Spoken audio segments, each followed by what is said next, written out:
Sometimes the sound isn't super great on my computer, but welcome to technology, right? So I'm Leah Cook. I work for the Department of Agriculture, and I'm part of a group who's been working on doing some response to the COVID-19 situation and trying to provide resources to folks. So we've been talking to ag service providers, and we know a lot of folks have asked for help getting online stores set up. So we've got some folks on the line who can help with that today. So Lindsay Witherspoon from Farmhand Automation is going to be going through the steps that it takes to get the data together that you're going to need to set up your online store. And she's going to go through the steps of getting that into your system and then what it looks like on the farm once you have that set up. Nicholas Lindholm from Mofka is going to talk about comparisons of different online sales platforms. It's a project he's been working on. And Dr. Jonathan Malakarn is from UMaine is going to talk a little bit about some of the cost considerations that you want to think about if you're doing online sales. We have lots of time for questions broken up in there. And to kick it off, we have a couple of polls that we would like to ask you guys to participate in. So this first question, if you guys, it should pop up in front of you. And if you want to click on the top 3 product types that you're looking to sell online, that gives us an idea of who's in the room and what kinds of things you're looking, what sector you're in. So we've got seedlings, cut flowers, vegetables, dairy products, meat and poultry, pickled or fermented products, shelf stable, value-added products, grains or flour products, and breads or other. We've got another question if you scroll down that's about where you are in the process of getting an online store set up. You guys can go ahead and start clicking on that anytime and it'll pull it all together for you. We're asking that second question so we can get an idea of, are you starting from scratch? Do you have a full online store up and going? Do you have a payment processing system in place? Just on the continuum there, so we have some idea of how best to direct our information tonight. If you have questions as we're going along, please drop them into the chat box. I'll be keeping an eye on that as we go along, and then we'll have some time in between the different sections so that we can bring those questions up and talk about it with our various technical experts that we've got on the line.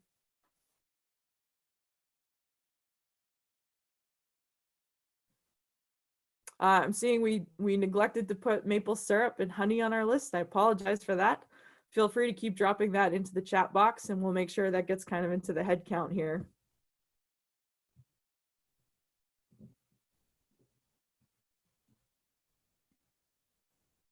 I'm trying to check the submit box and it's gray and it's not letting me submit. Oh no. Caleb, any thoughts on that?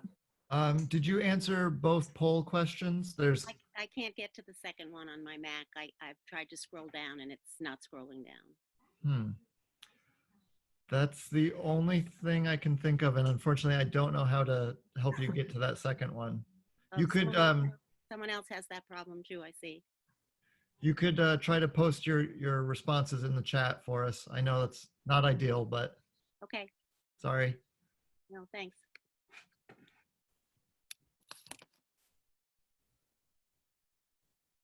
I'm seeing there's a couple other things that weren't in some of our broad categories. So blueberries weren't on the list. Again, in my day job, I work in produce, so we kind of lump that in under the fruits and vegetables, and that could be its own category. I'm seeing some sugar kelp, which is a totally different thing. So thanks for bringing that up. And the maple products again. So we've got some representation that's not completely captured by this poll.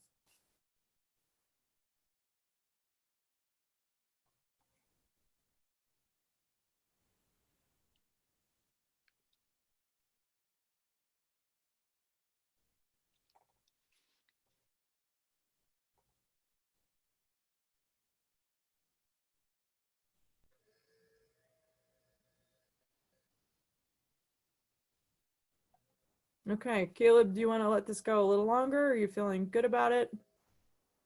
It seems like the folks who are going to respond have already responded, so I'll end it and share it back out so folks can see.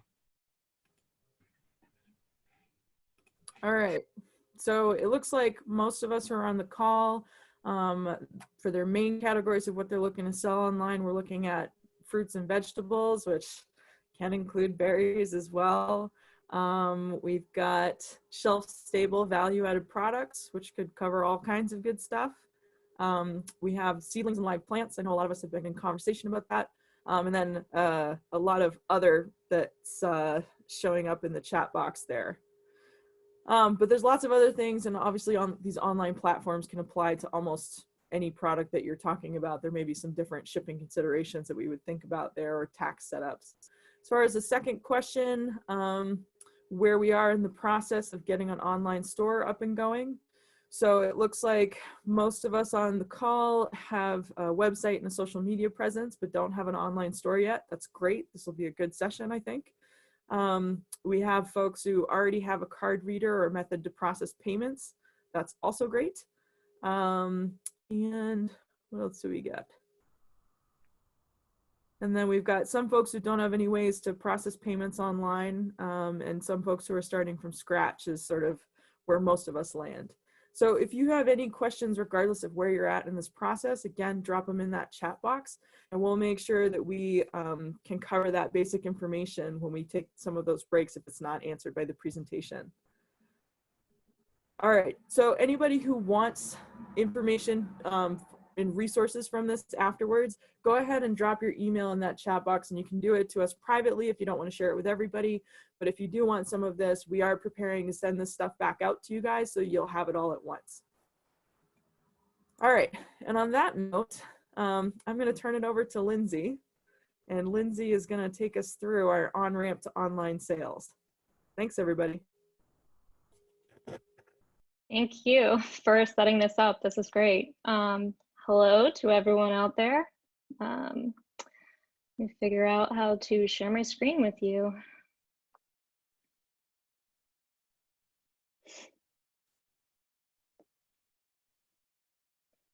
All right, can you see my screen?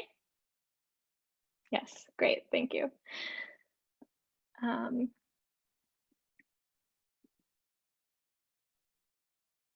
going to keep it like this so I can click on a couple things outside of the presentation a little easier.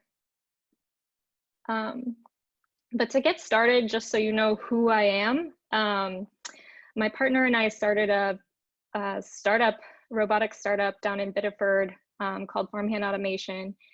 And we've been developing some small, just automated robots to travel across small and mid-scale farms to do seedlings, transplanting, weeding, and then hopefully one day harvesting. But through all of this, we've just been building robots, and we're trying to figure out a better way to connect with you guys because that's a little further down the line. And as soon as all this came up, we sort of overnight spun up this emergencycurbside.com that you see down there to sort of address anyone who might reach out that needs help setting up a website. We all have agricultural technology backgrounds, so we figured this would be a great way to help, and it's obvious because we're all here today. This section is going to be kind of broken down into 3 phases, and the first phase is data gathering, just collecting everything you need to go onto your site. It saves you time in the long run, just having it all in one place. Setting up a store, that's obviously a big chunk. And then what does that farm process look like, not just for your team, but also for your customers flow through your farm. And so far, we've been talking with about 20 other farms in Maine that have reached out to us. So our volunteer effort, we got 6 new volunteers just this last week that I'm trying to onboard to get set up to help you guys. But from the research we've been doing, everyone has a different farm platform that they're using for their website currently. So to streamline our process, and with talking all the farms we've already talked to, our best way that we're doing this is using squareup.com. That is the platform that your Square readers that most people are using for farmers markets nowadays. it's those guys. It is not Squarespace, which uses Stripe for payments. So with SquareUp, if you have a Square Reader, you already have an account with them. The websites they're offering are free for a basic website, and it just charges the normal like 2.9% plus 30 cents per transaction. I think that's the same for the readers, but anyway, that's like how they're making it free. And then it also integrates with your current Square dashboards. So if you're using that for your farmers markets already, these sales will show up in a similar fashion. And if you already have your Square POS set up with all of your products in it, there is a button to easily sync all of that to a web store, which is super helpful. So within the data gathering component, it's really just about getting all of your information in one place. So with most of these sites, even if you choose a different one, and let me back up there too, with SquareUp, because everyone has a different platform, whether it be Shopify or Squarespace, we have been setting up their SquareUp page just for a single web store, and then putting a link in your current website that is in your menu to just click and go to this new page. So we don't have to like understand every single web platform out there. We can just make it in SquareUp and then link it to your page. But whatever platform you choose, most of them will have a CSV spreadsheet format option to download all of your crops. I've been in the process of setting up a seedling store where they have over 200 products. So the CSV is by far the best way to import all of that. Otherwise, there's thousands and thousands of clicks you're doing. But the biggest categories, columns you kind of need to fill out, even if you don't use this format, even if you just use a clipboard, is to get your item names, a description of some sort, separate things into a category, whether it's, these flowers, herbs, vegetables that you see here, or breaking it down if you're just vegetables to your greens, cauliflower, herbs, what have you. And then getting your variations in there. Are you selling different kinds of bundles, or are you selling different colors of carrots and mixed carrots? And then getting your prices listed all in one space, which essentially would look like this bottom corner here of what a page would look like for chives. And once you have all of your products listed in however you decide to do it, the next thing is photography. So the best way to do that, I would say, especially if someone's going to do it for you, to collect this data, just putting everything in one folder and making sure that you label each photo so that the person that maybe is not as familiar with your crops knows what these are. And if you don't have a lot of photography, we've been recommending people to go to this unsplash.com. They are free stock images. They're pretty generic, so they don't have like collard greens, for instance. They might have a greens category. They do have kale, as you can see here in the bottom corner. But it's been super helpful for us getting those last images maybe that people don't have. And if you're reaching out to us or you're reaching out to someone else to help get a store up, you'll need a way to send your photos to someone. So if you know what Dropbox is and you have one, that's a perfect platform to use. Another one that we've been recommending that doesn't require you to make an account and sign up is WeTransfer.com. It is also free, but you can just simply drag and drop all of your whole folder into the website and just email whoever you want that way. The reason we recommend that is emails, usually you can't send a million photos all at once. So if you have just 6 products, email might suffice. And then the next part, once you get your product list, your photography, you want to think about your process. So, you know, curbside pickup is kind of new for most people nowadays, but you want to think about all the questions and just like from the moment your customer places an order on your site to the moment they get their produce or whatever they're buying in their back seat, what does that look like for them? And as many questions of that as we can answer, hopefully the less calls and emails that you're going to get on your end of customers being confused on the process.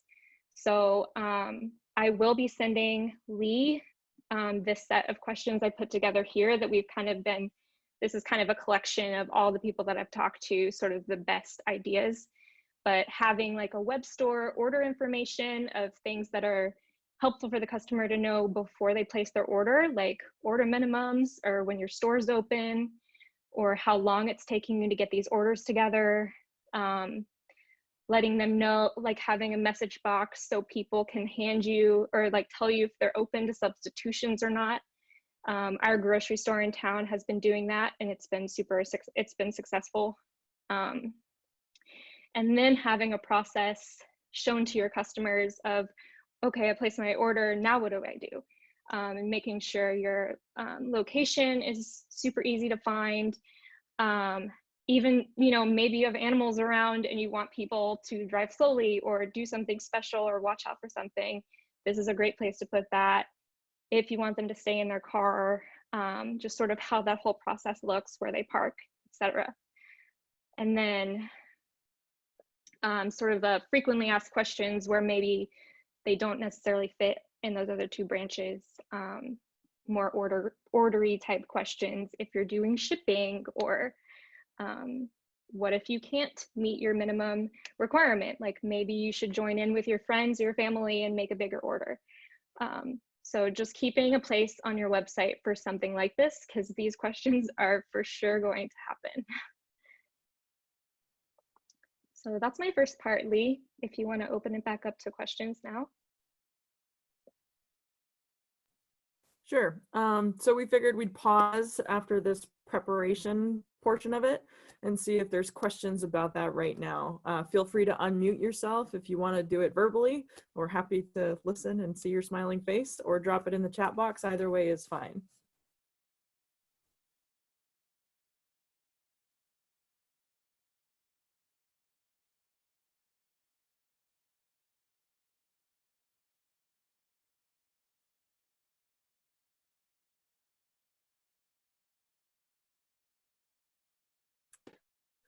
Okay, so we've got a question. Can you connect Square to an existing website and Facebook page?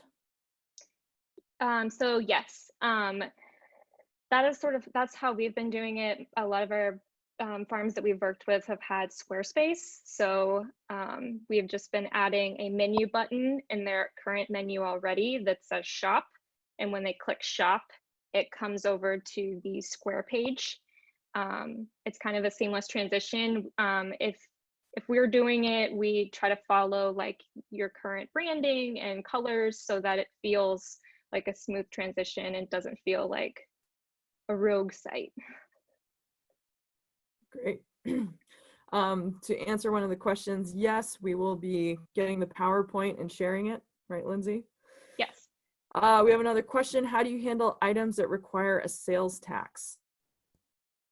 So within all of these platforms, there will be a, in your settings button, settings area, there will be an area to mark different sales tax. You can even mark it by specific items.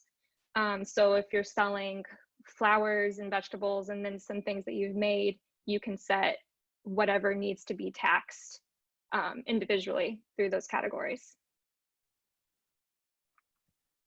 Yeah, and the state considers you responsible for charging that sales tax. So you want to make sure for whatever categories require a sales tax that you're putting that into your online store as well. We had a question about using photos from seed company catalogs, which Caleb answered in the chat box that you would need to get permission from the seed company and possibly give photo credits. You want to be careful about just pulling photos from a seed catalog to use in your online store. Can we send the customer experience web store order info questions page? Yes, Lindsay has agreed to share her resources and we'll pass that on to everyone. All right. I'm hoping to send out a list of available products each week and customers will place their orders. How do you recommend doing that? It's a little different than an online store. Yeah. So, and please answer if this doesn't cover what you're thinking. But I haven't done that for any of the farms, but our grocery store in town has made a Google form. So with that, they've labeled out different categories of like different parts of the grocery store, whether it be dairy, meats, whatever, and there's just a big fill in the blank box. And then they have all of their information at the bottom of sort of those questions that I went over earlier, so everyone knows the process. But for them, when they submit the order, you on the other end would get the email of the customer order with their information listed, their contact information, and then they've been doing processing orders over the phone. So a Square reader could probably suffice for that. And then when they ask for your credit card information over the phone, that's also when you are able to come pick up your order, or they'll tell you you can pick it up tomorrow at X time. And that's been pretty smooth transition process for me being on the customer side. And Leah, I'll go over a couple options, including Google Docs and a few others later in my presentation of just simple form building as opposed to online store options. Yeah, we do have a host of technical advisors who are able to help out, several of whom are actually on this call. And one of the things that they can help with is setting up that sort of online order form type systems. So there's a lot of help in the room that'll be available afterwards as well. All right, there's a couple more questions in there, but I think some of them will be answered in the next section that Lindsay's going to get into. So I'm going to turn it back over to Lindsay and just keep dropping your questions in, and we'll see what we can answer when we get to the other side of this. Okay, back at it. So we've collected all of our data. Now we want to import it into our store. So again, all of my examples that you're seeing here are a Square Up page. Any other platform that you're using will have something like this. So if you do end up putting everything in a CSV file and following your shop's CSV formatting, you can simply see that Actions tab there and import your library just with one click. Or you can do what you see on the left here, and it's basically just boxes of self-explanatory, kind of guiding you through what you need to answer for each item. And then within there too, most of these have a simple drag and drop method going for importing your photos.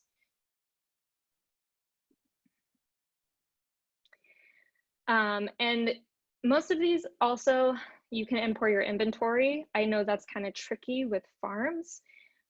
So for some people, we've been recommending, you know, if you aren't going to sell onions immediately because they're not growing right now, you can still make an item for that. You can still import it into your store, but you can mark it as unavailable, and it won't show to customers until you remark it as visible. So you don't necessarily have to have all of your inventory in there. You can keep your inventory blank and then decide what you want to turn on and turn off. And another great reason why we've been kind of sticking with Square Up is they have an option to create multiple pickup and delivery stores, if you will. I think the reason they're doing a great job for being free is they're marketing more to restaurants. And I think there's like an interesting correlation between like thinking of your restaurant or thinking of your farm as a restaurant, but you could certainly within this create your farm store as a location, and then also, depending on how farmers markets go this year, put your farmers market in there and put the all the different delivery hours, pickup hours within here too. So on your customer's end, they would see at checkout if they want to buy this from the farmer's market or they want to buy it from your farm stand. And it'll show them, it'll tell them that, you know, well, the farmer's market is on Friday, it's from 7 to 12, so that's when your order will be ready. So it does a good job of kind of guiding customers down the right steps. And you also within this, at checkout, they can see all of your pickup instructions. So if picking up at the farmer's market is different than picking up at the farm stand, which it definitely would be, you can add all of that in and the customer will see that at checkout as well. This is something we've been exploring. They do have a schedule for later option. However, from some of the folks I've heard from, giving customers like the choice of 10-minute windows hasn't been super successful. They sort of still just show up when they want, so that kind of makes it confusing. But you know, that's just something to sort of keep in mind, how helpful that really can be, or if it makes it more confusing. So this will be a little more about once you've gotten all the criteria, like your taxes set in there and all of your information imported on the back side of your website. This portion is more about, after an order's been placed, what are you going to do on the farm with your staff, and what is that going to look like when the customer is picking up? So again, whatever platform you choose, this is SquareUp. You'll be able to print orders from an order list like you see here.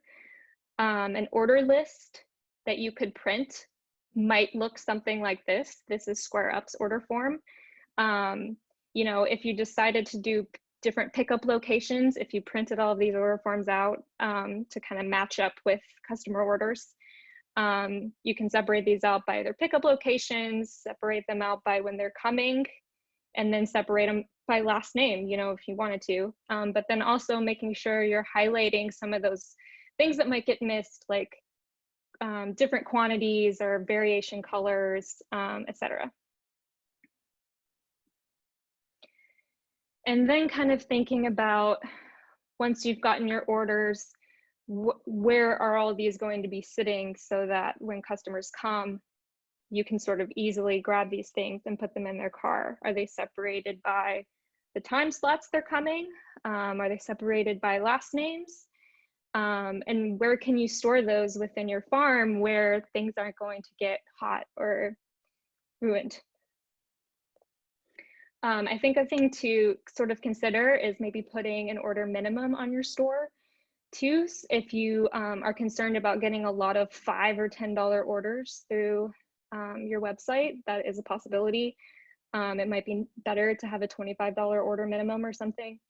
And if things were to get really crazy, like maybe the idea of having more of a CSA style box form that you could just have, you know, an item in your store that covers a wide variety of vegetables that people can order at once, kind of like a CSA share, but they're not buying 10 of them. They're just buying one at a time. That might help you guys on your end of having to gather everything. You could just sort of assembly line, put everything out.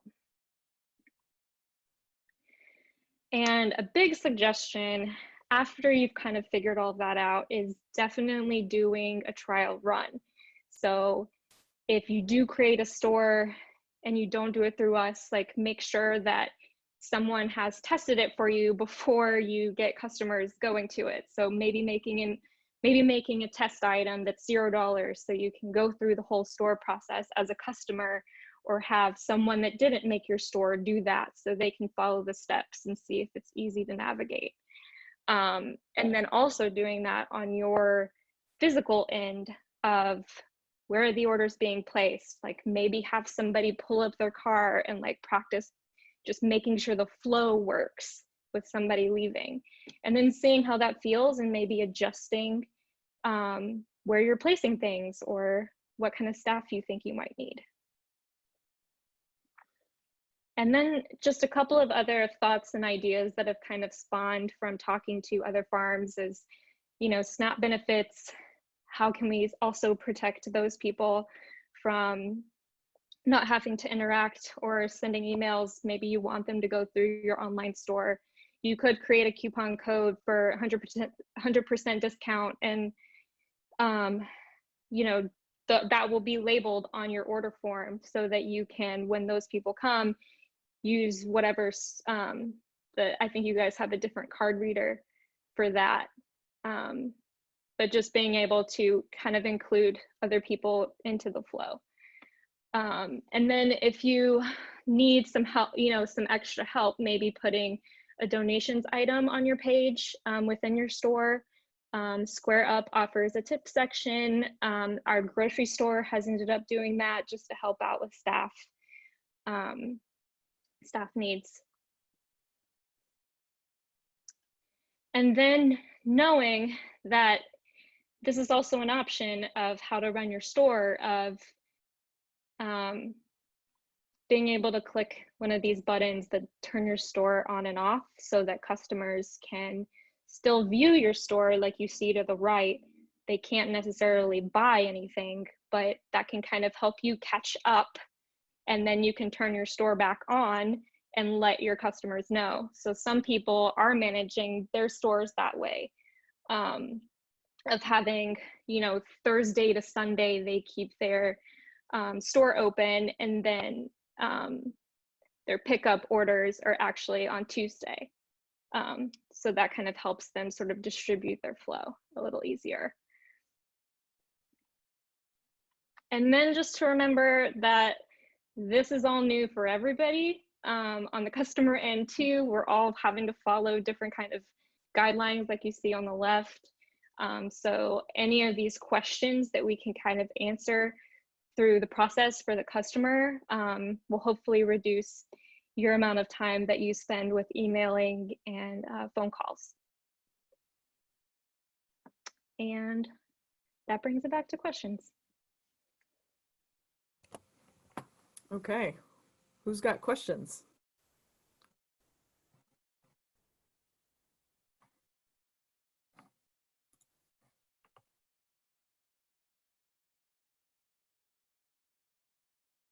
Can you hear me? We can now. Yep, Okay. go ahead.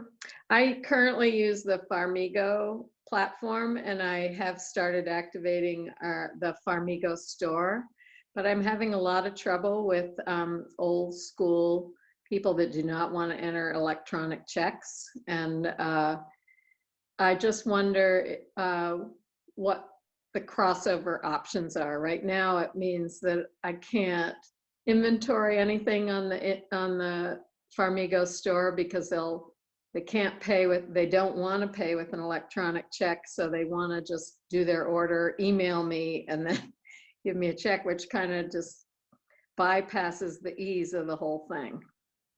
Just wonder if there are any ideas there. Yeah, I mean, I can share my view there is, I mean, with online stores, it's sort of the norm to only accept online payment options, especially in a time like this. I can't really think of an option other than having to do their order special, but that kind of, you know, is your decision as the owner of your company, you know, your farm. If you want to do that, I don't know if anyone else has some suggestions here of a different option, but yeah, Jill I don't know if Farmigo allows you to link with PayPal, because that's a real common online payment system, and or if it can link with another payment system like Square. I'm familiar with Farmigo, but I don't know what they sync with or not. But I would assume that you could at least get in a PayPal payment option. Mm-hmm. Well, yeah, they automatically they're linked with just electronic checks. I don't know if it would cost more to have other options or not. I'd have to look into that. Yeah. Yeah. I guess this may be my entrepreneurial brain kicking in, but is it possible to create a discount code that you would give out individually that would essentially provide a credit for the amount of it? So it's a zero bill through the online platform, but then they would know how much they would need to give you a check for. Well, that's kind of what I was thinking when you mentioned the SNAP benefits, because it's kind of the same thing. You're not doing it through the system, but you're doing it through a system you'll do later. Yeah, I'm sure. I mean, I haven't used Farmigo either, mostly because it's not free, so I couldn't play around in there. But they should have some kind of coupon system, discount system. I know that when you do that with SquareUp, they show you the order total up into the very end where you import your coupon code, so they would know what their total is. It would just be a matter of working that out with them or having a space within your site to show what you do if you have an electronic check or you don't want to use an electronic check. Yeah, they do have a coupon code. I've never explored it, so I will. Thank you. Yeah, of course. Okay, we've got another question about currently using Yahoo for their website, and how easy is it hooking up with Square? So with everything that is not Square, we're still just, so if you have any menu, which you probably do within your store of different pages, there will be an option for you to create a new menu item that you, instead of linking to something in your page, you can put a website link in, which can link over. That's pretty standard with most platforms.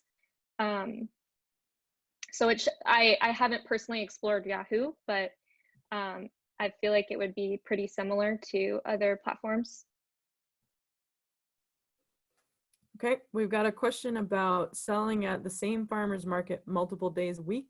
And is there a way in the Square store to designate different days of the week as your locations? Or different times at the same location? I think we were talking about this before a little bit. Different times, the same location? Yeah, you can definitely do that. That's kind of how the farm stands are going of, you know, an example for one, they have their online store open for a few days of the week, but their pickup times are Wednesdays, Thursdays, and Saturdays.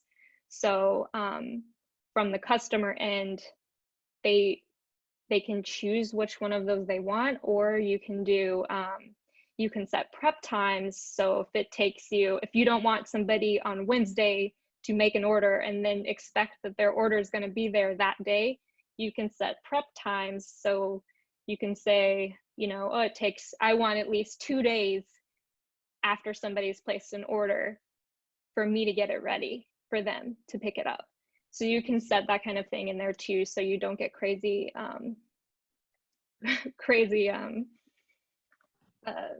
things day of, orders day of. Yeah, that I believe that the Square curbside feature, which they're now offering free, is basically where you would set that up. You can, within the curbside pickup function, you set up where and when all the different pickup sites are, which would mean like a farmer's market in this guy's case.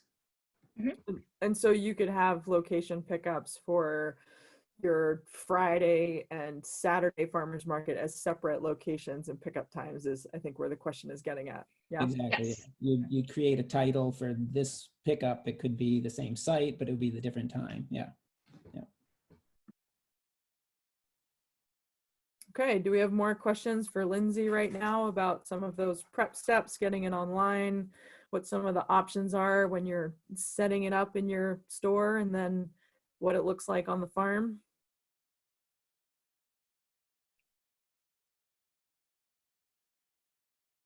All right, we'll have time for discussion at the end too. All right, so thank you, Lindsay, for getting us started with all of that.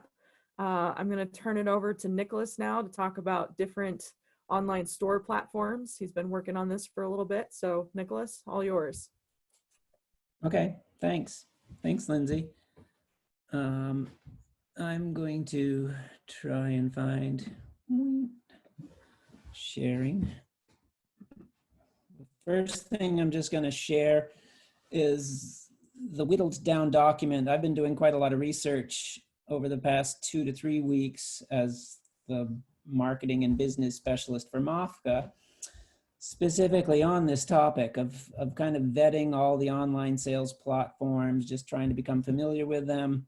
I was working on a full comparison of the about 20 different sites that are out there, most of them specifically for farms, some of them not specifically for farms, but adaptable to farms. About a week ago, the National Young Farmers Coalition put out a document which very similar to what I was working on.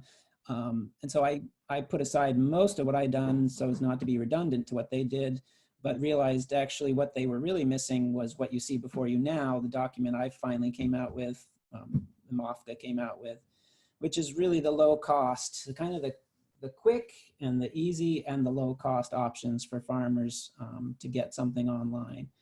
So I'd like to spend the next 10 minutes, if that's what's allowed here tonight, going over this document. I believe it will be included in whatever is shared electronically with folks. We're also trying to get put on the MOFGA website, and or you can email me directly and I can send you the PDF too. But I will use this quickly to kind of orient what we'll be looking at in the next 10 minutes. I'm going to kind of fly through it just as kind of a primer. I've got it kind of set up in a chart, and across the top are 1, 2, 3, 4, 5, 6, 7 different options. And I think tonight I'm actually going to throw in one more that didn't make it onto this chart. But anyway, one of them, this first column is Square, which Lindsay just went over a lot of. I would advocate to farmers that Square is a good option, especially in the long run. You may actually already have it, and or you might want to get it because it is a really good way of getting electronic payment, both online, but also at point of sale, in person, at a farmer's market, and over the phone. I take orders from my website as well as from customers from Portland Farmers Market over the phone, and I can manually enter card information on Square, and it goes through. I'll step back a second just to point out that, you know, a lot of these on this chart are listed as free, but most of them, if you're taking online payments, will deduct, like Lindsay pointed out, a standard fee, typically 2.9% plus 30 cents per transaction. That's just the cost of doing business. The cost is something that, you know, you're going to determine that you can take or not. I'm not going to make that decision for you, but a lot of the platforms, other than what you see here, are going to charge you in addition to those processing fees, which the credit card company or this platform like Square will be charging. So again, what you're looking at here, my comparison of the low cost options generally are free to you other than standard online or electronic processing fees. So on the chart, I'm not going to really let you read it right now because again, we're kind of limited for time, but it compares not always apples to apples, but for all these options, it'll give you whether they work on mobile devices, whether they give you delivery and pickup options, and whether they accept online payments, things like that.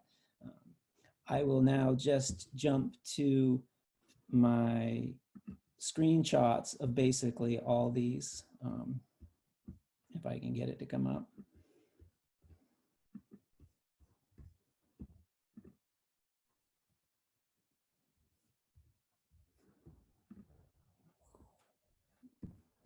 And I kind of wanted to have everyone see what those websites look like when you open them up. But I'm not finding that.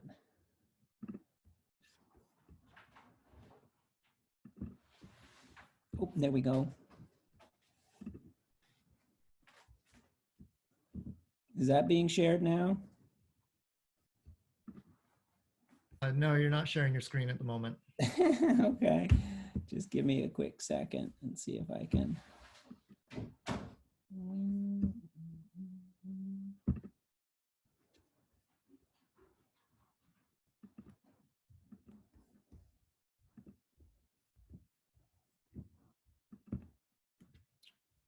Well, it's in a PowerPoint presentation and I can't seem to link that into my screen share, so.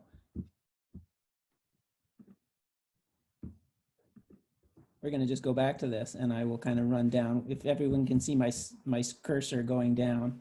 I'm going to start with the Google Apps and the Jot form. These two address that gentleman's question about more of a spreadsheet list. If you don't want to take the time and don't need to come up with a lot of photos and glossy website look, these two options, Google Sheets in particular is best just a spreadsheet, and this website Jot form is also just professional looking forms. They both offer lots of templates and or you can just create your own very simple Excel type of spreadsheet.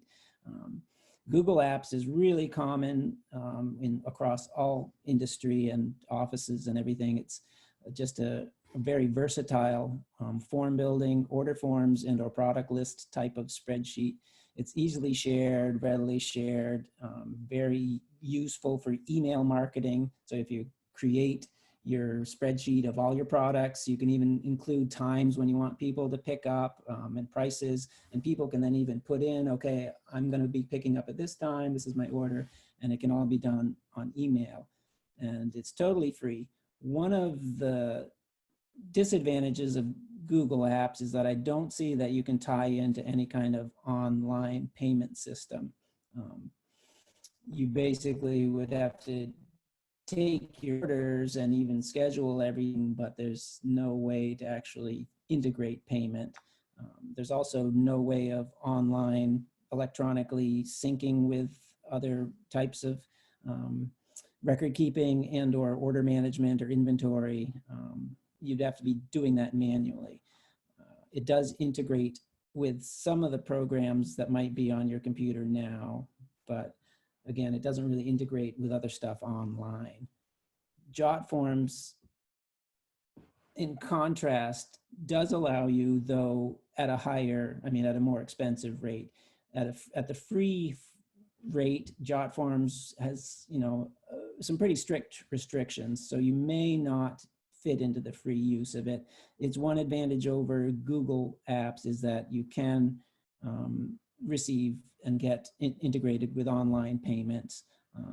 And it does give you some type of record keeping, order management. And it actually does integrate really well with some online services that you might want to use, like Mailchimp or Constant Contact for email marketing, or your online payments like Square or PayPal. So those two options are great if you're looking for simple spreadsheets. These next two, and I'll even throw in a third one, are sites that were built specifically for farm use. Kind of the disadvantages that you might have thought of that Square or these other two form building options have can often be addressed with more farm specific sites, especially when you're talking about wanting to not only have the same market, but have 3 different delivery or pickup dates, and or have crops that aren't quite ready, but you want to let people know about. And if you want live real-time inventory control. So if you only have 50 bunches of chard for this one pickup date, you can have that in several of these farm-based websites. And again, the ones that I'm going to focus on here are free at least a certain degree. Food for All is one that's based more on a community-supported level. The farmer does not pay any costs. The customer actually is charged an additional fee. It's 2.5% plus 95 cents is added on to the customer's total. So they're paying the Food for All people. You're not. Again, any online payment system will be taking out typically the 2.9% but plus 30 cents. But it has a lot of features that is farm specific that you might find useful, including real-time inventory, and you can establish an amazing amount of delivery and pickup options. The one thing that Food for All didn't seem to have in my research was that they don't integrate with either your own computer platforms like QuickBooks, which is a lot of people use for their accounting, or even online systems for social media and or your email newsletter blasts, things like that, like Mailchimp. So that's a disadvantage of Food for All. Open Food Network is an open source software platform. Philosophically, then you may be attuned to that. I found Open Food Network to be a little less farm focused. It's more, there's actually food trucks, restaurants, food processors. It's a worldwide platform, but it does allow you to, use the platform as a farmer and get your stuff out there on your own online storefront at a pretty low cost. It, like Food for All, is kind of based on, on Jotform, is based on the number of sales you have and you're anticipating, though their rates are still pretty small, only 2 to 3% of your sales if you're over $500 a month. I do like that the Open Food Network has basically the ability to support you moving through your own farm, but also if you're in a multi-farm or even a food hub situation or a CSA option, you can be creating lots of different web pages or price lists or things for your different customers because it's set up for the great diversity of local food marketing. The other third one I'm going to throw in at you right now, which is not on this chart, is Local Line. Local Line is another one that's specifically built by farmers for farmers. And they, like Open Food Network, have options for a single farm, but also multi-farms and CSAs and food hubs. Local Line is free for a single farm. So if that's what you are and that's what you want, I would say you could check out Local Line as an option too. They just have monthly fees payments for multi-farm CSAs, food hubs, things like that. But again, they're really fine-tuned in all the software features and all the vagaries and different things that farmers need. They know how and what the seasons and the markets and that sort of thing require. Things like real-time inventory or multiple markets, but on different days, things like that. So the last two columns I'm going to go to are more out there in the social media world. Mailchimp is actually a platform that's mostly used for email marketing, but they currently actually are offering website hosting as well. And even right now during the COVID-19 outbreak, they're offering a free domain for 5 years, which is about a $25 a year cost on average. It's no big thing, but it's kind of nice to have your own custom domain, which means, it could be if your farm is Brown's Farm, you could have you know, brownsfarm.com as opposed to brownsfarm at or .foodforall.com, something like that. And their rates beyond their free are still pretty reasonable too. It's still very low cost. Their specialty is really in multifunctional online marketing. Mailchimp will actually help you set up things like landing pages, marketing across Instagram, Facebook, Twitter. It can function at a very basic level if all you want to do is reach your local community, but it can also help you if you need to and want to really reach far and beyond. So I encourage you to look into it if you really want to use especially email and or social media to generate more sales, generate more buzz. It's not set up specifically for farms, so you are going to have to tweak things here and there, but it is set up for a lot of online activity that a lot of the other websites don't quite go as far or as deep. So if you're a real geekhead online and you really love social media, the Mailchimp services right now might look good to you. And so finally, the social media platforms themselves are really kind of interesting to use. I've known of a few farms who basically will just use their Facebook page right now to post what they have, and people can order by reply. There's actually a Finnish system that uses that I read an article and saw a TED Talk about. I've linked that down here if you're interested in just using Facebook to get people to place orders and know what your product is. Also use Instagram and some of the other social media sites for that. Generally, Facebook is the more one that's business friendly. Instagram and Twitter isn't so amenable to using their platform to conduct business. There's kind of a general rule that 80% of your content, like on Instagram, should be more entertainment or informational, and only 20% should be marketing.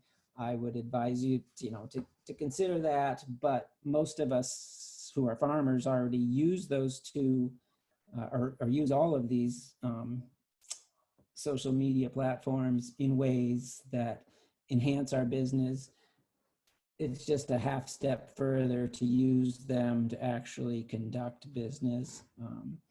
There are some options to pay for, like on Facebook, you can pay to get more exposure. You can also have a little economics of transaction storefront on Facebook. You can link to landing pages on Instagram. So those are really great options to build your business and possibly use right now to do business on. I would just encourage you to think how that would serve you in the short run. And I would think, given that the return to normal may take a long time, if ever, that you should kind of look at your online sales options more in the long term, and that using social media to get through a crisis may be stopgap, and that maybe you want to think longer term. But I throw it out there just because I know some folks are using it primarily for getting through this business crisis. I would say it's a great option to get you to build your business excitement, but actually some of the other platforms are better to actually do your business on.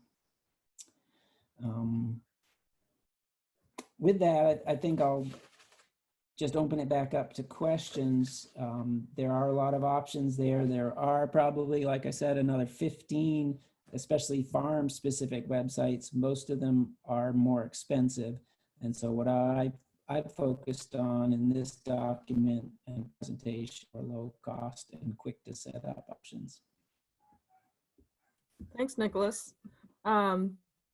So to frame that a little bit, what Nicholas has been working on with these low cost to free platforms is a bit of a companion piece to some of the online platform comparisons that have been put out already. So Caleb dropped a link into the chat box of the Young Farmers Coalition. Has a bunch of different platforms, some of which have been mentioned here tonight, like Farmigo, Cropolis, a bunch of these other online systems that are used in a lot of the local food circles. And Nicholas has expanded that to cover some of the more common e-commerce options, as well as some of these tools that span the degree of how storefront are we going? Can we adapt social media? Can we adapt forums so it works for us in whatever degree we're comfortable with? So if you want kind of the full spread of options, those two pieces go together really well and give you kind of the whole spectrum of what you can find out there. Okay, so what do we have for questions about different platforms right now?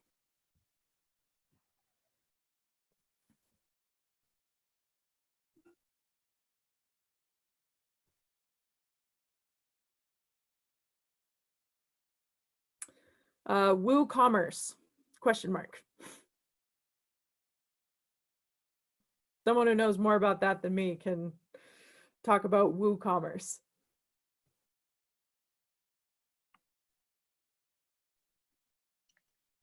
Just from my experience from it, I believe it is a WordPress kind of plug and place, right?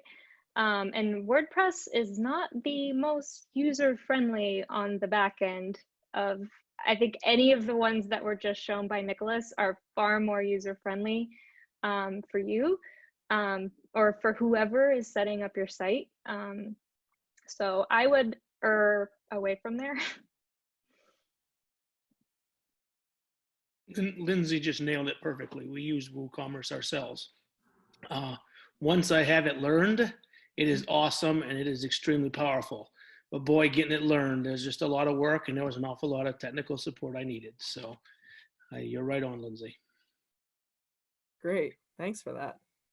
Yeah, what my understanding was, WordPress is more like you're owning your site rather than kind of renting it. That you have, it's a high maintenance, and it's not farmer friendly, I don't think, because of that.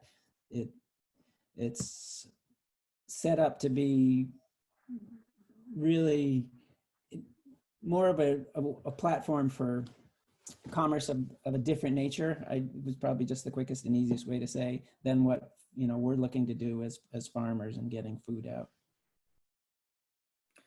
Okay, I've got a couple more questions going on here. So we've got one, I'm expecting that half of my customers are going to be on food stamps and a quarter will be easily conversant with online ordering and a quarter will want to do cash. What would be the best for that mix?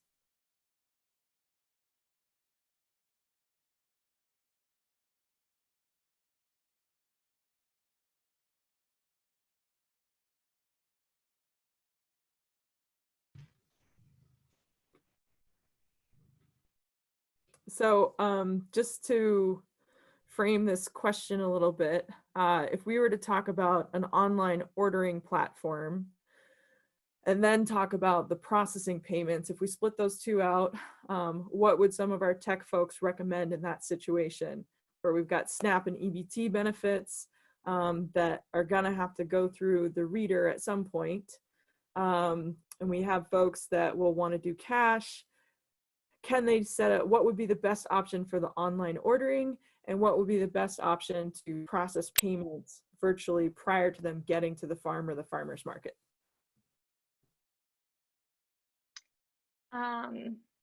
Yeah, so my suggestion with that, I mean, with the EBT and SNAP benefits, if you want an online store, I think doing something like Square where you can set a coupon code for those people and then the other quarter can conveniently do the online ordering.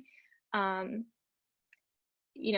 also opens up the online ordering to that other half that maybe can have a code to place their order safely so that you can still gather it like you would any other online order. But when they come to your farm, you have I think there's a special card reader for the SNAP cards. Okay, you're shaking your head. Yes. So yes. So, you will have some kind of process there of like minimal interaction. As far as cash goes, I don't really know what to offer there. I mean, there could still be, you could still have a code for something, a cash code, I suppose, but you know, that is still going to, you're still going to have to interact with a person unless they're paying exact cash or a cash box or something. If I know some farms operate off of that for their farm stands. So yeah, maybe like having gloves out there for people to interact with the cash. I'm not really sure there. For that one, I think the way I'm interpreting that is basically 3/4 of the transactions are going to have to be paid at pickup. And so you're losing a lot of the benefits of the online ordering. So maybe what you want to focus on more of is some folks do an availability sheet through Google Sheets. And you might say on that, you know, you might restrict the number of columns to how many of each quantity you have and tell people to put their names in the columns for each row of whatever you have available that week or something like that. It's kind of low tech, but then it lets you know, it gives you your pick list basically. And you can print it out as okay, here comes this person, check off their line or their column and then do your payment as needed. And we had talked in our session last week about some strategies for handling cash that you want to kind of separate that from food as much as possible. I guess to say one more point, that the grocery store that we've been going to do with their Google Forms, they do print those out at the end and keep them with customer pickups, so that it is kind of like a pickup list, like Caleb mentioned. So you can still kind of have order sheets even with Google Forms or something.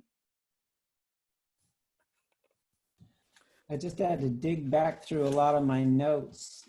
Looking over 20 or 30 different websites can be confusing because I knew one of them, Food for All, has options of setting up within their templates online payments, but also offline, meaning like cash or check, those sorts of payments. So that person may want to look into Food for All as an option, as an online template, because that may be able to easily set up as the customer shops, like, oh, I'm going to pay this part with EBDT or this part with cash when I pick up, things like that. And I'll just mention quickly that the department has funds available to reimburse people for buying the card readers for EBT and SNAP. So it's a whole different program, but the link is there in the chat box as well. We'll make sure to circulate that. Thank you guys on that. We had 2 questions and then we'll move on to Jonathan's part of it. 2 questions about uploading CSV files. For non-tech folks, how hard is that? How do you do that? Yeah, so I'm going to follow in with, I'll just share my screen again. I wanted to share with David too, just to show him easily how you get to the right screen. So this is your Square Up online store area.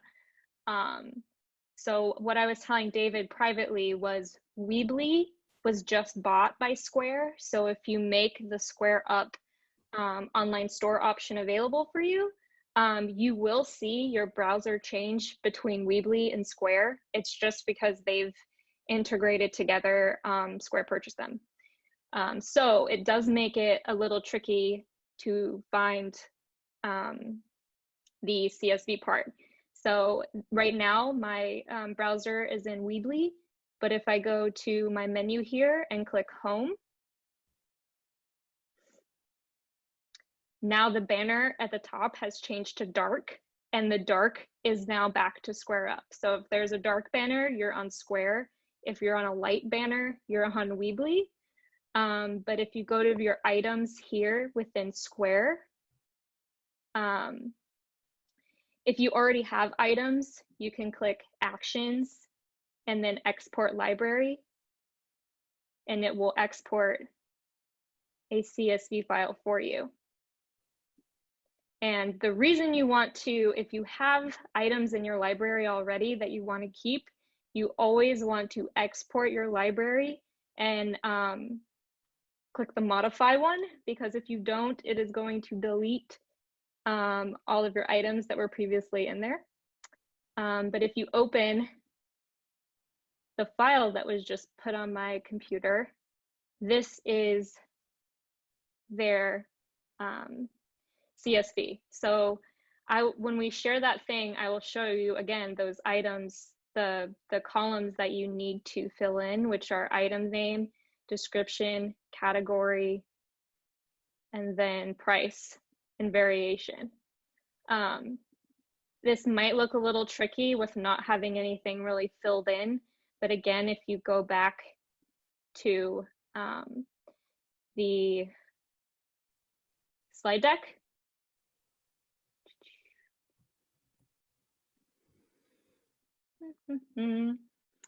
there's a good example here that I've linked where you can have a sample document of remembering which items you need to fill in. And the reason this one looks a little different is because I opened it in Google Sheets rather than numbers on my iMac.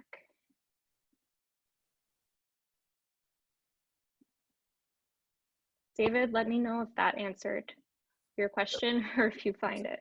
So to upload the CSV, in the actions, you would have hit import items. Yes. And then it would take your spreadsheet and it would drop it all in there when you have that whole spreadsheet filled out, right? Right, it'll show up underneath in the correct format. Yeah, and then for moving forward with that, if you end up wanting to change items or you want to put your inventory in there, you can just export that CSV file, update all the numbers, import that in again, and it will update all of your inventory at once or any of the changes that you wanted to make at once, rather than clicking in and finding each item individually. So not everyone needs that feature necessarily. If you have less than 20 items, you can probably manage it by just clicking through and creating items. But if, like the seedling store I put up, there would have been no other way to import 200 items. I'm going to come back to the question about the Excel spreadsheet in the interest of time, because I know that Jonathan can't be with us the whole time. So if you have more questions, keep dropping them in the chat box and I will make sure that we come back to them. All right, now I'd like to turn it over to Jonathan, who's from UMaine, and he's going to talk a little bit about some costs that you want to think about and some product decisions, and I'll let him take it away. Great, thanks. Can everybody hear me? Am I off mute? Okay, great. So I just want to start off by thanking Leah and Lindsay and Nicholas and Caleb for putting this all together. There's been a lot of really good information, and I think it's a good reminder to everybody who's participating that there's a lot of help out there. And so if the information's been overwhelming at all, or you are intimidated by getting yourself up and running in something that's new, just keep reaching out and keep looking for help, and it's out there. I'm going to share my screen now. And so what I want to talk about really briefly is just some of the costs to consider when we're switching to online marketing. Nicholas, ooh, for some reason I can't, oh, there we go. Okay. Nicholas set us up really well for this, actually, when he was talking about thinking about the short term versus the long term. And so if these were normal times, we might be thinking about our situation like this. So we have been doing in-person marketing, selling through farmers markets, selling through our traditional market channels, and now we're considering a new marketing channel, taking advantage of these online platforms. And so we'd be looking to add kind of a set of consumers to our markets. Maybe we would be considering peeling off some of our in-person market towards this online market. These aren't normal times though, and so the situation that we're in is that the markets we've traditionally relied on have just kind of disappeared. And so we're looking to recapture those in the short term by moving to these new platforms. And maybe if you find that that works well for you, then that will be something that you choose to continue as things slowly start to transition back to a normal state of affairs. But I think that's really important to remember in choosing your response, because this might be a stopgap for you, but I think it's also an opportunity to think about it as a viable strategy in the long run. And if you're going to do that, then really thinking through the costs to you and making sure that you're setting up a system that is sustainable and works well for you in the long run is really important. And so we're just going to walk through a couple elements of that. It's a tricky thing to do with a large, diverse group because everybody's costs are going to be different. And I think that going through the process, especially the data collection process that Lindsay described for setting up your online store, is a good way to think about some of the things that you'll face. So, when you get your online store set up and you start to demo how things are going to run and how kind of drop-offs and pickups are going to run, it'll make it clear to you how some of the operating realities and the costs associated with them might change for your business. And so that's just the approach that we're going to take. So I really think that our online market is related to our previous activities, but they're not identical. We're not trying to just pick up what we were doing and move it online. We're thinking of it as an extension. We're thinking of it as maybe complementary in the long run, but we really need to, in thinking how to price our products, figure out what's different about it as well. So just some general ideas. You definitely want to choose a strategy that matches your situation. So if you're doing, and I loved Nicholas's most updated version of online platforms, especially as a complement to some of the lists that are going around.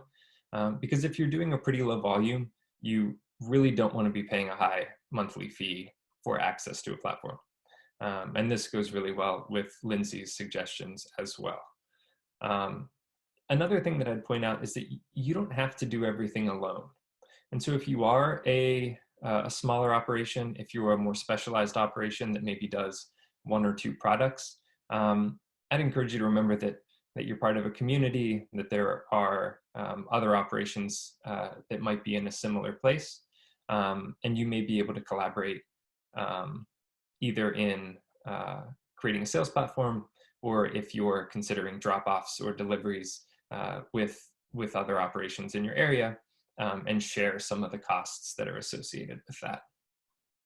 And then the last thing to remember is, and this is especially important thinking in the long run, you still need to come out ahead when you're offering these services. And so we're going to talk about some of the extra costs associated, and you don't want to bear all of them. You need the people who are purchasing your products to be willing to pay for these services if you're going to be viable, even in the medium run. And the best way to do that is to think through what the costs are before you get going, so that you don't have to try to adjust in the middle on the fly, which isn't always viewed favorably by customers. So briefly, we're just going to talk about 3 places where these new online operations may likely differ from what you were doing before. The first one's the products that you're offering and how they might be packaged. The second is some of the labor needs that are associated with adding this additional component. And then the last one is how do you get your products to your customers, and some delivery options. So starting on the product side, once again, I'm just going to tell you all of the wonderful things that everybody else did. I think that's the best way to do this. I really liked Nicholas's discussion of the transaction fees and the different ways that they can be allocated. And understanding that in the platform that you choose to use is really important. So if the platform is charging you a transaction fee, that's something that you need to take into account when you're setting your product prices. You don't want to take that hit, especially on items that were really low margin to start with. But you need to know what it is in order to do that. If you're working with a platform that is, instead of charging your consumers a transaction fee, then you should know that as well, so that you're not kind of doubly marking up your products, which kind of erodes your competitive edge. Another thing to think about is you might be packaging your material or your products differently for curbside pickup than you did whenever you were going to, say, farmers markets or selling through your previous channels. Maybe that means more active packaging. I know a number of farm operations are concerned that that consumers might view prepackaged items as safer and increase their demand for them. We haven't seen that really in the data yet, but if you do go that direction, you are going to want to make sure that you're taking into account the added expense of packaging. Even if you're not packaging individual items, you may be making investments in either in boxes or in paper bags or however you're packaging these products for sale. And that's something that you might not have had to do before. Same goes for if you're offering kind of various package sizes, whereas people used to just pick up a couple bunches of kale and put them in a bag when you were selling at the farmer's market. The last thing on products and packaging is that putting all these things together takes time and may take labor. And so then this is where kind of Lindsay's dry run of things really kind of comes back into the picture.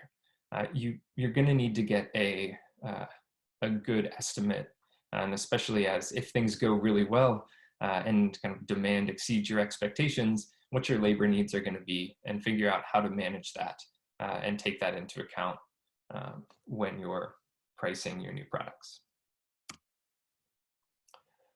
So we're just going to keep building on that a little bit. Where are some of the places that your labor needs might go up? One of them is managing your inventory in your online store itself, or managing your online store itself. And this is one of the places where reaching out and getting some tech support, at least until you get more comfortable, can be really helpful. But it can take up a lot of your time, especially if it's not something you've done a lot of before, and that can both be really frustrating and take away time that you have to do other important or handle other important parts of your business. The same is true for getting your tickets and packing your orders. Those are time-intensive things and things that you might not have had to do as much of before. And then the final one is just pickups and deliveries. Somebody has to make sure that your product's getting out either to your own curbside or to the locations that you're distributing through. So let's talk a little bit more about that last part. So when you're thinking about your delivery options, this is going to be a cost, a time cost or a monetary cost, but there are a number of things that you can think about to help keep it manageable. The first is to keep it simple, or at least start simple. And that might be planning out routes, that might be choosing a few areas or delivery zones so it's easier to assign delivery costs. So rather than trying to figure out distance to individual places, you may say, okay, in these areas, the delivery cost for all of our drop-offs is $5 an order. And that way you don't have to figure out a specific delivery cost for every home or every order. If you are thinking about mileage, don't forget that you have to come home. So you have to get out to a drop-off, but you also have to get back, and that's a cost too. And you're empty on the way home, so make sure that you add those costs as well. One piece of advice on drop-offs, and I think both Lindsay and Nicholas mentioned this, is give yourself some time. So have cutoffs. If you're doing next day fulfillment, if you're doing fulfillment 2 days out, make sure you have cutoff times after which you stop accepting orders for that delivery, which kind of gives you time to one, fill them, and keeps you from having to kind of be on call right up to every drop off. And another way to handle that is to, rather than being open all the time, or rather than doing drop-offs every day, you can start off with a couple weekly drop-offs, or have a couple days that people can come and do pickups. And then kind of as you better understand the demands that that's going to put on you and your team, then you can either expand or reduce those. And once again, in delivery, this isn't something you have to do yourself, or only do yourself. It may be that there are economies of scale to be had by working with some nearby farms. There's a lot of people who are maybe looking for work right now. Gas is really cheap. You may be able to hire somebody to do your drop-offs for you, or you may know somebody who wants to do your drop-offs and the drop-offs for a neighboring farm. This isn't something that you have to bear all of the costs of as you go forward. Okay, those are my hard and fast general rules. Happy to answer some questions and stick around for a little while. And then if you want to talk more about kind of your specific situation, you're always welcome to reach out to me or one of the other resources, and we can get a little more detailed. Great. Thank you, Jonathan. Mm-hmm. So we hope that's not too scary, thinking about all these additional costs. But I think one of the big messages is that if you are setting up an online store, first of all, we don't want to undervalue the work that we're doing ourselves, either for our product or for our labor or the things that go into that. And we don't want to assume that our customers can't bear some of that cost. So we bring up that whole portion of it because we want you to be thinking of that, because it doesn't do any of us any good if you're losing money trying to get the product out the door. Okay, so we've got a question here. If we spend the time and money to develop a nice online store, really nice with lots of photos, how do you attract people to your site? Are you growing your market or simply marketing to people you already know through farmers markets? So are we shifting current volume, or how are we finding new customers for our online store? The first thing that I would say is make sure that you visit the UMaine Extension website and get yourself listed on their farm product registry map. Local Food Anywhere also is running a similar has a similar product where a similar registry where you can make sure that your farm's out there and can be easily found. And so ideally, I think right now a lot of people are out looking for local food and looking for ways to procure local food online. And so hopefully, if you're a really nice site, some of those people will find you. And if they have good interactions, they'll definitely tell their friends. It's kind of a tough time to get out and do really active marketing, but there's a lot of people. Last I checked, there was over 100,000 hits on the UMaine Extension listing of kind of local farms, and so people are out there looking for it right now, definitely. I'm also wondering too, just as an idea, if I think I'm a new Mainer, so forgive my pronunciation, but Skowhegan, is that correct? Farmers Market reached out to us because they were having some issues with their pre-ordering system not being exactly what they wanted. But curious if maybe Farmers Market owners or whoever's running those could reach out with to their markets with everyone's online stores, or ways to reach out to those farmers. Yeah, my answer to the question would be that's exactly what social media is for too, though. So if you are getting a pretty high class website set up, online store set up, you better have a Facebook page, Instagram, and several of the other ones too, because social media is all about the modern way of word of mouth. Like, people share what they like, and if they like your site and your posts on Instagram, they're going to share it with all their friends and contacts, and that's how a farm uses social media. I think Caleb has put together some of the resources that we're sharing, and one that I put into that document, if it does get shared tonight, is a little flyer. I think it's a 6-page flyer on social media use for farms. It's really succinct. It's really nice. So look for that.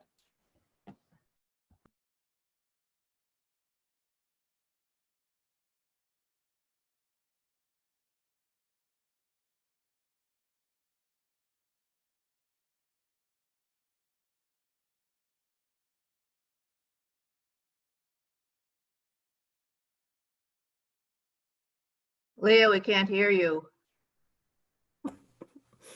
All right. Well, I was saying that you can also buy Facebook ads for like 20 bucks. It's not super expensive, especially if you're trying to do a short-term bridge to get some new eyeballs. Some of the tech advisors can help you if you want to get into sort of search engine optimization, but there are some social media tools that you can get into that aren't super prohibitive if you're just trying to boost those new customers. All right. Scanning the chat box here for some other questions here. I would say that Cooperative Extension does have a whole website set up where they're trying to put together resources for e-commerce, and they're putting together stuff about social media marketing. There are resources at the department as well that if folks are interested, I know the Ag Resource Development team has been working on some social media marketing stuff, not just for the Get Real, Get Maine, now Real Maine campaign, but just for pivoting it to this general use. So if there's interest in that, we may be able to roll that out as well. We have other questions?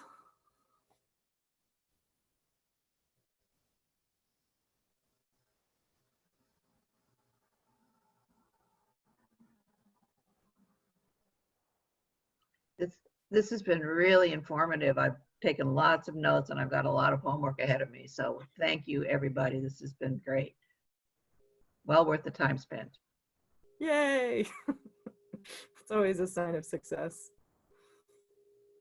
Does everybody feel comfortable about the prep steps that you need before you start talking to the ag service providers? I'm about to drop a link in the chat box for that list of folks who have given us their information already. We'll circulate that around as well, but that's up on the Department of Ag website.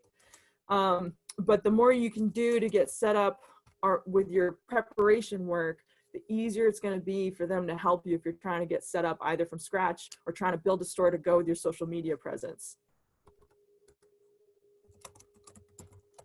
I'd also throw out there, though, it's not bad to say, here's what I've done, what's my next step? So that you don't go too far down a weird road that you didn't have to go down.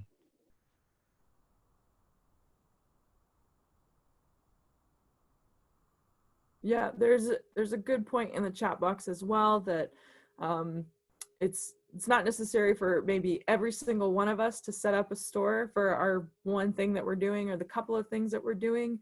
So if there's ways to look around and place our products with each other or to cooperatively market, that has been mentioned by a couple of our presenters tonight, that, you know, do we need a whole online store for 2 items? Maybe not. That might be something where we don't have to add in all of that cost when we might be able to share it. Yeah, and I think it's something we're seeing around the state where folks are pooling orders maybe from different farms in one. We're also seeing, like, if you're not already familiar with the Maine vegetable and berry growers email listserv, let us know and we'll help you get on there. It's for growers to buy and sell things, and it might be something as simple as, I have a farm stand, I'm low on beets. Who's got beets?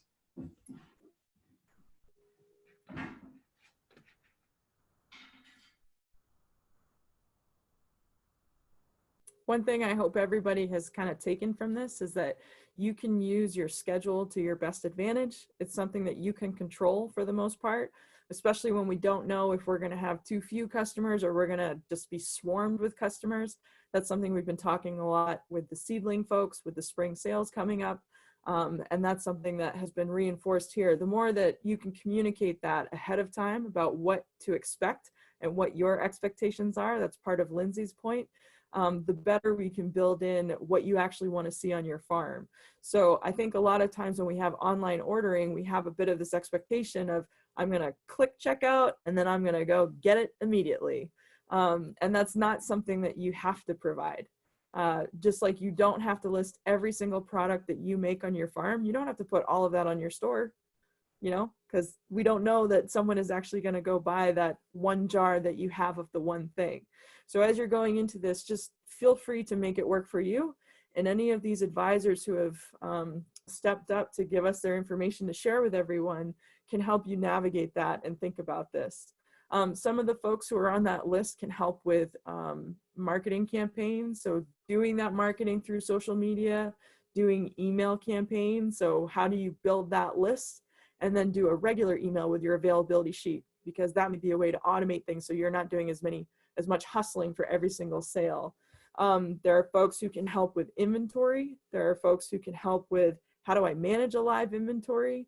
There are folks who can help with, how do I think about pricing for this? And there are folks who can help with the actual online store part of it. So feel free to take a look at that list. You know, as a Department of Ag, we say, you know, we're not endorsing any one particular person on that list, but we are trying to put all of that together so that you have it available to you, and just reach out to those folks and have a conversation.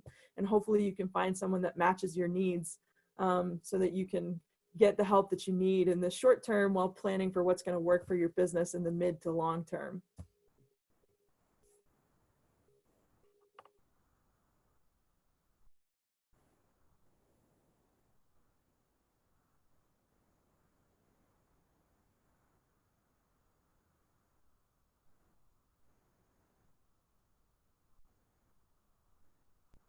Do any of our other tech folk on the call want to chime in at all? You don't have to, but if you would like to, you can.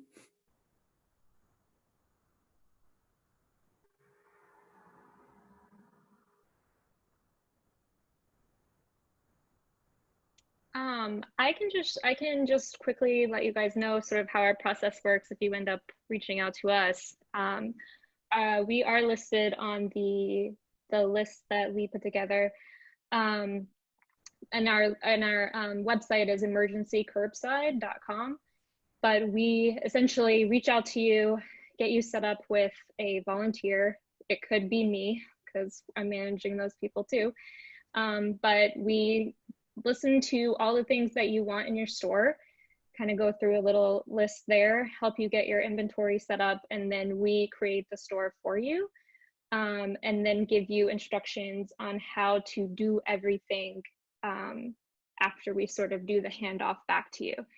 And we're also trying to do a follow-up after the first week that you've had the store and hear how it's going, because if there's something that doesn't work, we want to hear about it so we can help other farmers sort of take that knowledge for the next farm that we help set up.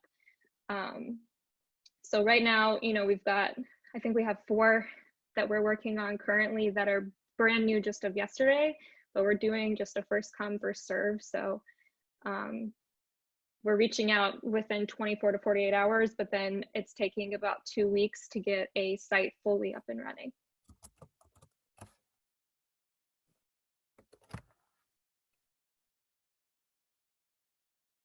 I would just chime in that that's a fantastic thing, Lindsay, that what you guys are doing. When I first heard about it a couple weeks ago, I was just blown away.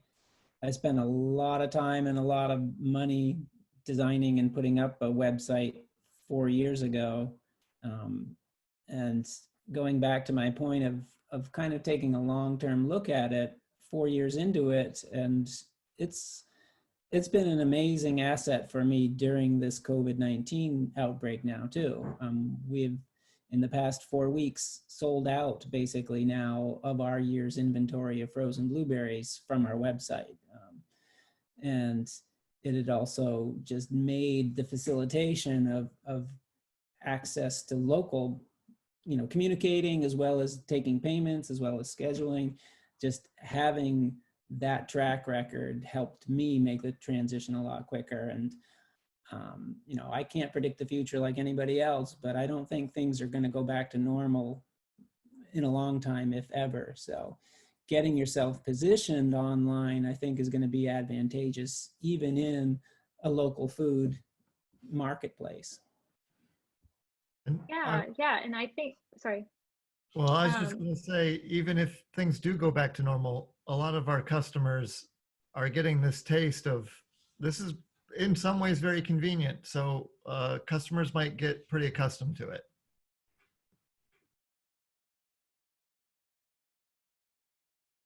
Yeah, and just knowing that it does take 2 weeks and the season is kind of coming to a point when everyone's going to be selling, just kind of really thinking about if you're wanting to get one, maybe setting it up sooner than later. And if you don't use it, at least you have that to fall back on if things do get really wild. Because it's going to be a lot harder in like mid-July or August to then start deciding to put an item list together or trying to find photography or set up your Instagram or whatever platform you're trying to go off of. So I think just the sooner the better, getting at least your assets together and figuring out which program you want to use and maybe making an account for it, the better.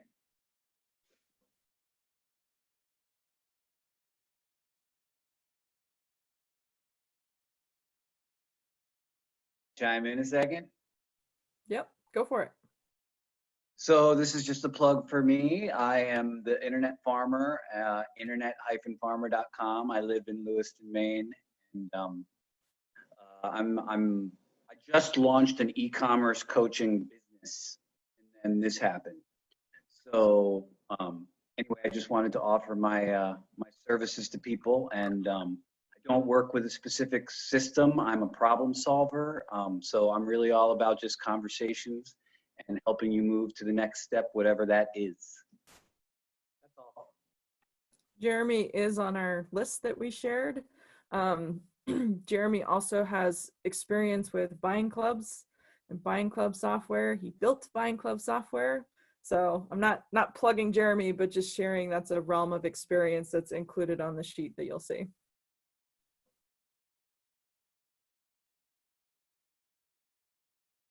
And where are we going? Oh, you're on mute.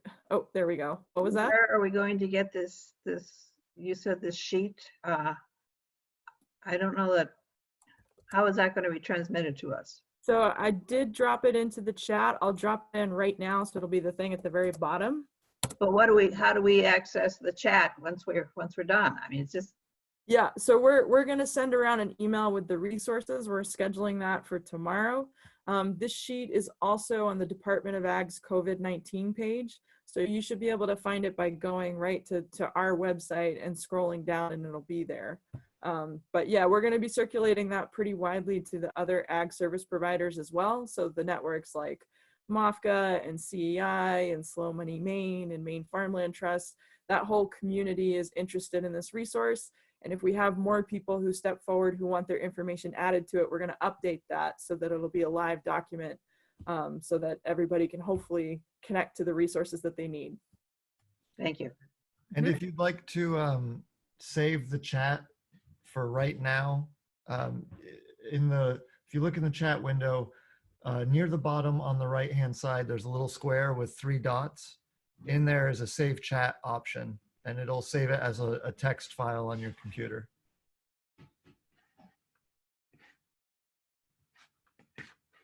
And that way you can have it tonight. And worst comes to worst, you can just highlight the text and copy it and paste it into a Word document.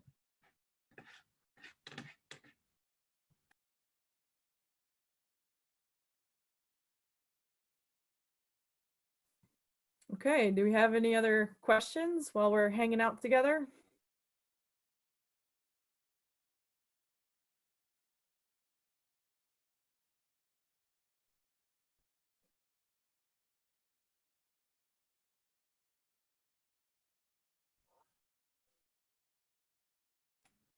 Was anybody else hoping my cat would surprise us all and jump from behind me onto my back? Did cross my mind. Nice looking cat.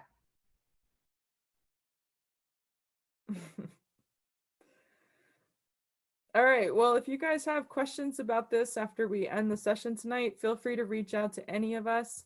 Like I said, we're going to be sending all of these resources around to you guys so that you have it, including Lindsay's slides and Nicholas's comparison. I'll talk to Jonathan and see if we can get his slides as well. So if anybody hasn't dropped their email into the chat box and they want to get this information, go ahead and do that. And other than that, you know, we're here to help if we can. So just get in touch and we'll see what we can do. Thanks so much. Thank you all. Yep. Thanks, Leah. Thanks, Caleb. Thanks, everybody. Thanks for the speakers and thanks for everybody for attending. Absolutely.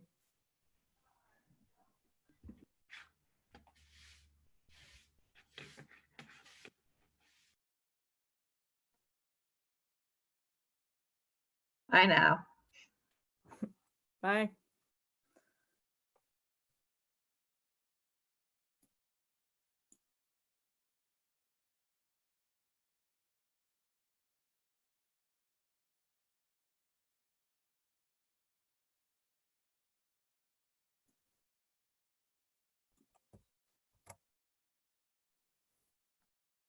Lindsay, do you want to just email me whatever you want to share with folks? Yeah, I'll try to make the slide deck small enough that you could send it in an email. And then I'll send you the questions to think about for putting onto somewhere on your website. Yeah, I think that's great. Yeah, that's like a collection of probably 6 or 7 farms worth of like different ideas put together. But yeah, I'll send those to you tonight after this call. Great. Okay. That sounds great because we're going to try and mail out you. a bunch of stuff tomorrow. Great. Cool. All right. Thank you so much, Lindsay. Thank you. See ya. See ya.